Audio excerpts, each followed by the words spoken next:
Welcome to the BS reports. The last few weeks, or really months, there continues to be more information regarding the stories around the Investigate West articles. These articles have been very important because they clearly document how things are within the IDOC system. Last week, the department met with the Board of Corrections and presented a few topics specifically centered around PREA. Please note that everything that was brought forward by IDOC was essentially meaningless, which is a little harsh, I do understand.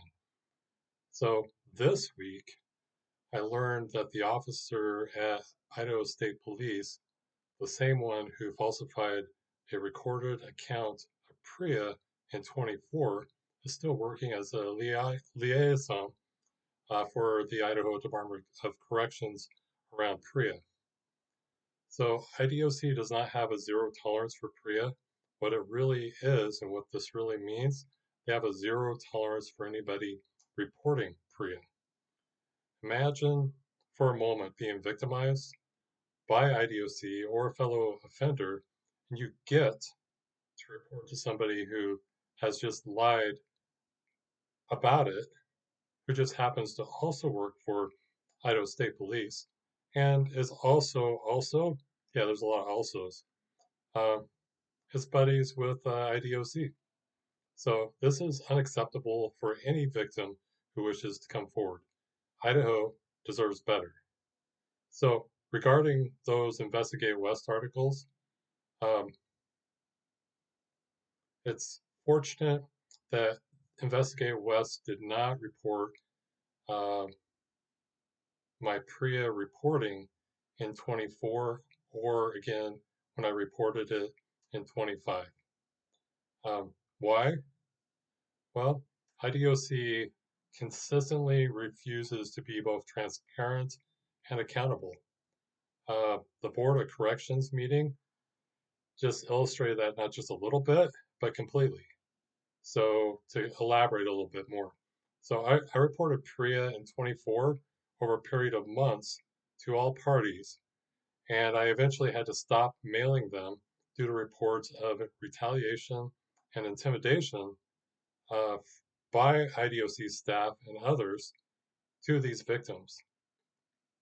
In 25, early April or March, I requested to meet with Director Derrick, and I again went over the PREA allegations and claims and what was happening to those victims as they were attempting to step forward and report. And I brought it again to the director prior to the articles, I believe, coming out in October of 25. So IDOC at that hearing just pretended like they were just finding out about all of this. They offered up distractions, misinformation around these topics as well. So it was actually good that they did not acknowledge that any of this was brought to them over a year before. So why? Well, it's very difficult for anybody outside of IDOC to understand why an agency would stop people from reporting, cover it up, retaliate when staff is reporting, and in general put up barrier after barrier to actually do the reports. It does not make any sense until you begin to understand that IDOC and law enforcement are all connected and tied together. And all they do or want to do is promote each other and look good. That's a piece of it for sure. A question that I was asked recently by a representative was, well, why would they actually not help people? It's like, well, that's literally the $1 million question, isn't it? So you can look at my channel, you can see there's too many examples where not only did they not assist people or help somebody, they actually took steps to harm them. So if a staff member were to come forward and says, hey, this person is suffering and we need to assist them and make sure they're getting treatment, make sure that the reports are accurate, what is actually happening is IDOC is stopping that. There's no question about this at this point. It's an actual fact. So the reasoning for this is there is a very big disconnect between what's happening inside the prisons and what happens downtown.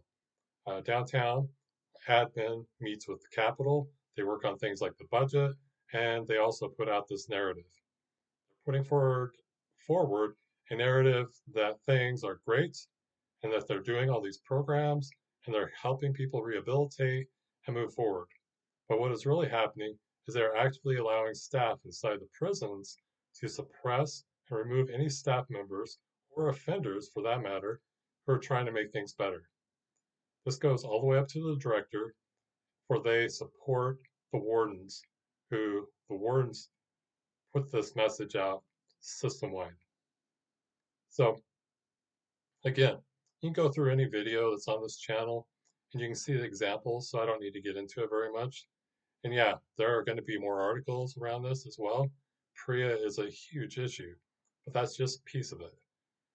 It's a symptom of the issues within IDOC. There is a culture of retaliation, harm, and refusal to assist those that this institution is literally required to look after. Our society cannot expect rehabilitation when the system which is entrusted to do this is actively harming this population. They are in prison for their punishment, not to be punished. That's called torture. So we can do better. This is the BS Reports. Be safe. Take care.